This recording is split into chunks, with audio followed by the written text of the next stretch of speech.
शनिवारी 2 ऑगस्ट रोजी महाराष्ट्र नवनिर्माण सेनेचे अध्यक्ष राज ठाकरे यांनी रायगड जिल्ह्यात डान्स बार वाढत असल्याबाबत सडकून टीका केली आणि काही तासातच पनवेलमधील एका लेडीज बारवर मनसे कार्यकर्त्यांनी हल्ला केला।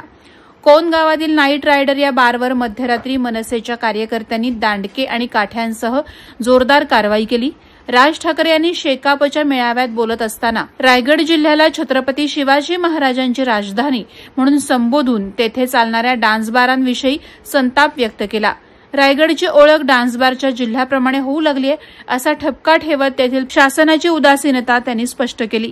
यानंतर मनसे कार्यकर्ते आक्रमक झाले आणि अवघ्या काही तासातच मनसे कार्यकर्त्यांनी प्रत्यक्षात कारवाई करत कोन येथील बारवर हल्ला केला। यानंतर 15 जणांवर गुन्हे दाखल करण्यात आलेत। मनसे प्रवक्ते योगेश चिले यांच्यासह 15 मनसैनिकांवर हे गुन्हे दाखल झाल्याचं समजतं।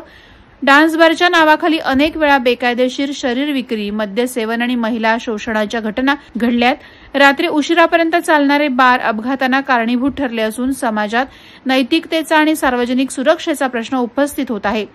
अशा ठिकाणी होणारी आर्थिक उधळपट्टी, महिलांचा वापर आणि गुन्हेगारी पार्श्वभूमी असलेल्या लोकांचा सहभाग यामुळे युवकांवर नकारात्मक परिणाम होत आहे।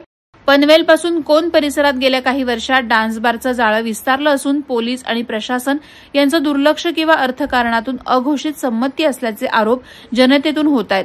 यामुळे हे लेडीज बार बंद करण्याची मागणी आता पुन्हा नव्यानं जोर धरू लागली आहे। वादळवारा लाईव्हसाठी न्यूज ब्युरो, पनवेल। नवी मुंबई व रायगड जिल्ह्यातील ताज्या बातम्या आणि घडामोडींसाठी सबस्क्राईब करा वादळवारा लाईव्ह चॅनल आणि दाबा बेल आयकॉन।